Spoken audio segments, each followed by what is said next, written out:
Quinta-feira, 20 de março. Nossa segunda edição do dia. Isso aí. E a gente vai se aprofundar hoje na questão das universidades e das cotas raciais no Brasil. Um tema super importante. Você compartilhou uns materiais bem interessantes, mostrando os avanços, mas também os desafios dessa política, né? Que busca trazer mais igualdade, mais equidade para a educação. A gente vê que as cotas têm sido um tema bastante discutido, né? E a gente precisa entender bem como elas funcionam na prática. Sim, com certeza. A nossa missão hoje é entender a fundo esses pontos, né? E descobrir o que tudo isso significa para o ensino superior e para a sociedade brasileira de modo geral. A gente tem que ir além dos números, né? Entender o impacto real na vida das pessoas. Isso. No fim das contas, como as cotas raciais mudaram o acesso à universidade? Essa é a pergunta central.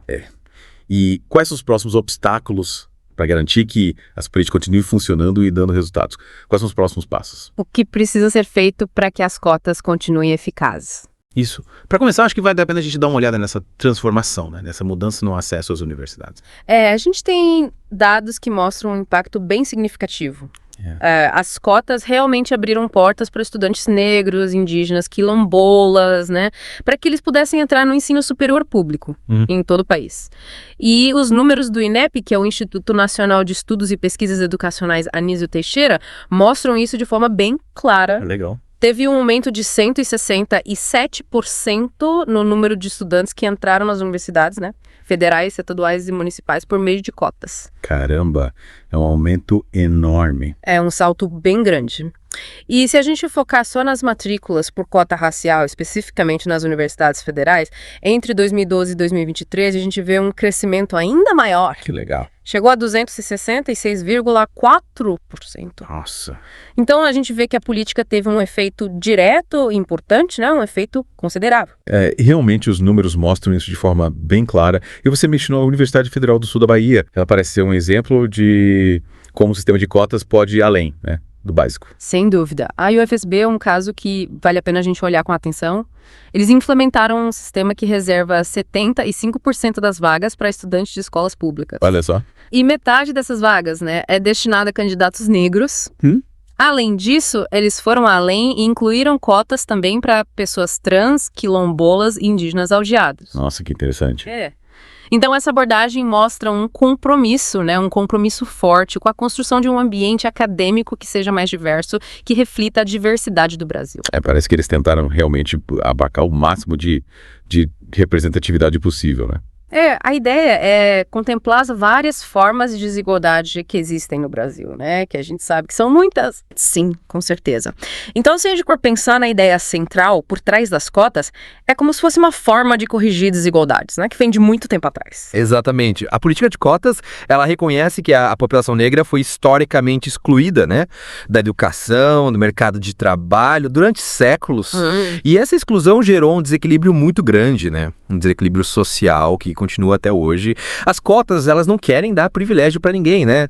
A ideia é criar oportunidades para que esses grupos que foram marginalizados, né? Sim. Eles possam competir de forma mais justa, né? É como se a gente estivesse tentando reparar um dano, né? Um dano histórico, e aí a gente cria condições para que a igualdade se torne mais real. É como se a gente estivesse tentando nivelar o campo de jogo, né? De alguma forma. Exatamente, é uma boa analogia. E para garantir que as cotas realmente cumpram esse papel, né? Foram criadas as bancas de heteroidentificação, né? Isso, bancos de heteroidentificação. Te gera bastante polêmica, né? Mas explica pra gente qual é a importância dessas bancas. Elas surgiram para lidar com um problema, né? Que é a tentativa de algumas pessoas que não sofreram discriminação racial de se beneficiarem das cotas. Sei. Então, essas bancas têm a função de avaliar, né? Se a pessoa que se candidata a uma vaga por cotas, se ela realmente se encaixa naquela condição de pessoa negra, levando em conta como ela é vista pela sociedade. Entendi. O objetivo não é questionar a identidade de ninguém, né? É garantir que as vagas cheguem a quem realmente precisa. Sim, quem realmente sofre o racismo, né? No dia a dia. Exatamente, é proteger a política, né? Para que ela funcione como deveria. Entendi. Então quer dizer que a autodeclaração, né? Sozinha, não era suficiente para garantir que a política funcionasse como era esperado. Isso. As pesquisas mostraram que só a declaração não era suficiente. Teve um estudo bem interessante chamado Racial and Income-Based Affirmative Action in Higher Education Admissions. Lessons from the Brazilian Experience. Nossa, que nome comprido. Um nome bem acadêmico, né? Mas esse estudo mostrou que as cotas raciais, elas realmente aumentam a participação de estudantes negros nas universidades federais. Que bom. E as cotas que usavam só critério de renda, né, não conseguiram o mesmo resultado. Então isso mostra a importância de considerar a questão racial, né, para combater a desigualdade. Sim, faz sentido. Mas a gente vê que as bancas de heteroidentificação, né, elas têm gerado bastante polêmica. Sim, bastante controvérsia. E até desafios na justiça, né? A implementação dessas bancas não tem sido fácil. Muitas universidades tiveram que ir para a justiça para defender as decisões das bancas, né? Sim. Isso mostra que ainda existem obstáculos, né? Obstáculos legais para essa política pública. E muita gente ainda questiona a legitimidade das cotas, né? Sim, é um debate que ainda está longe de acabar. E quais são os argumentos de quem critica as bancas? Bom, a crítica mais comum é que a avaliação, né, da aparência da pessoa é muito subjetiva. E que isso pode gerar injustiça. As pessoas questionam, né, como definir quem é negro ou não. Mas a gente tem que lembrar que no Brasil a discriminação racial é uma coisa real, né? Infelizmente. E essa subjetividade, né, ela existe na forma como as pessoas são tratadas no dia a dia. Sim. Ser negro no Brasil não é só uma questão de genética, né? É uma experiência, né? É uma experiência vivida com todas as dificuldades que o racismo impõe. É verdade. É uma questão social, né? Exatamente. E a forma como a pessoa é vista pelos outros impacta diretamente a vida dela. Sim, a gente vê isso o tempo todo, né? Infelizmente, é uma realidade. E a gente também viu casos de candidatos que se declararam negros, né? Foram avaliados, receberam o resultado, mas entraram com recurso na justiça. Sim, isso aconteceu em alguns casos. E conseguiram reverter a decisão. Isso levanta uma questão, né? Sobre como a ideia de meritocracia é usada para tentar diminuir o alcance das políticas de reparação, né? Com certeza. A meritocracia, quando ela é usada sem levar em conta a desigualdade, né? Ela acaba servindo para justificar a exclusão, né? E esses recursos na justiça, né, de candidatos que não foram considerados aptos para ocupar as vagas, mostram como a luta por igualdade racial ainda enfrenta muita resistência. Sim, muita gente acha que todos competem em igualdade de condições, né? Mas isso ignora o passado de exclusão, né, e as dificuldades que alguns grupos enfrentam até hoje. É verdade. E além da questão do acesso, né, os materiais que a gente analisou também falam da permanência desses estudantes na universidade. Sim, a permanência é um desafio enorme. Porque não basta só entrar, né? Tem que conseguir se manter lá. Exatamente. Entrar na universidade é só o primeiro passo. Muitos estudantes que entram por meio de cotas, né? Eles enfrentam dificuldades para continuar estudando e concluir o curso. Imagino. Quais são as principais dificuldades que eles encontram? Muitas vezes falta apoio, né?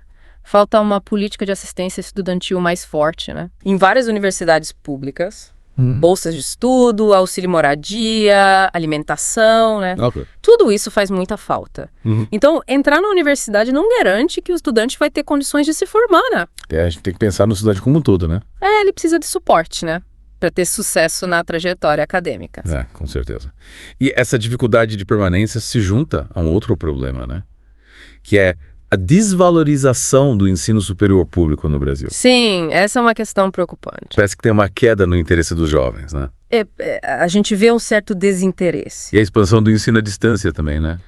O ensino à distância cresceu bastante. E as universidades privadas estão cada vez mais fortes. Sim, o cenário está mudando. E isso tudo faz a gente pensar no futuro das universidades públicas, né? Como vai ser o papel delas. É uma pergunta importante, a gente precisa refletir sobre isso. E a pandemia, né? A pandemia da Covid-19, ela acelerou essas mudanças, né? Com certeza. Com a adoção do ensino híbrido remoto. A pandemia obrigou as universidades a se adaptarem, né? Eita, será que essa mudança, né?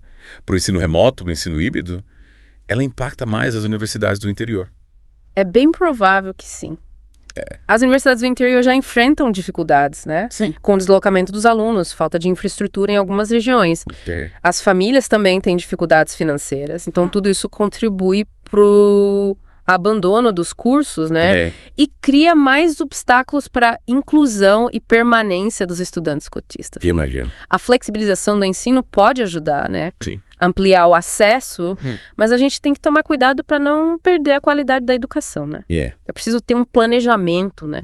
E investir para atender às necessidades de cada região. Com certeza. Acho que no fundo, né? Essa luta por uma universidade mais diversa, ela depende de um financiamento estável, né? Sim, o financiamento é fundamental. Um financiamento garantido. A gente quer uma universidade mais diversa, né? Mais representativa, mas isso faz parte de um objetivo maior, né? Que é transformar a sociedade através do conhecimento. É verdade. E para essa transformação acontecer de verdade, a gente precisa garantir que as universidades públicas tenham dinheiro, né? Continuamente. Que nem as universidades estaduais de São Paulo. Sem essa segurança, né? As universidades ficam vulneráveis, né? A cortes, a instabilidade política.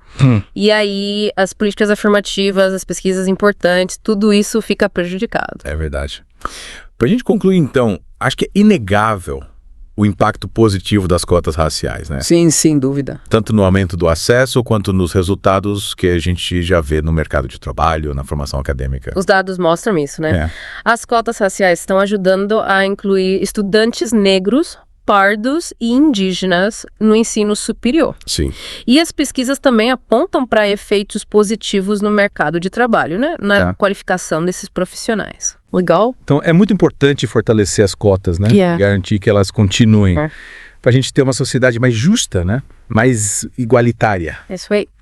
Em resumo, a gente viu que as cotas raciais nas universidades brasileiras, elas ampliaram o acesso, né? E começaram um processo de correção das desigualdades. Mas ainda tem muito a ser feito. O caminho é longo. A gente precisa superar os desafios, né? As batalhas na justiça por causa da heteroidentificação, a necessidade de garantir que os estudantes não abandonem os cursos. Sim. E conseguir um financiamento estável para as universidades públicas. Tudo isso no cenário que está sempre mudando, né? Educação dinâmica.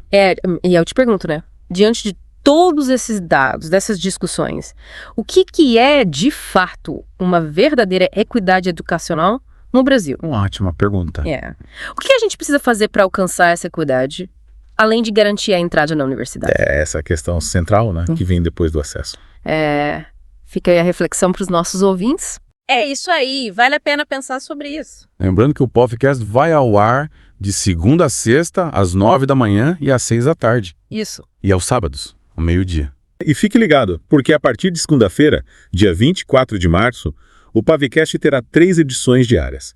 Às 7 da manhã, meio-dia e 5 da tarde, além da nossa edição tradicional de sábado, ao meio-dia. Até a próxima. Até mais.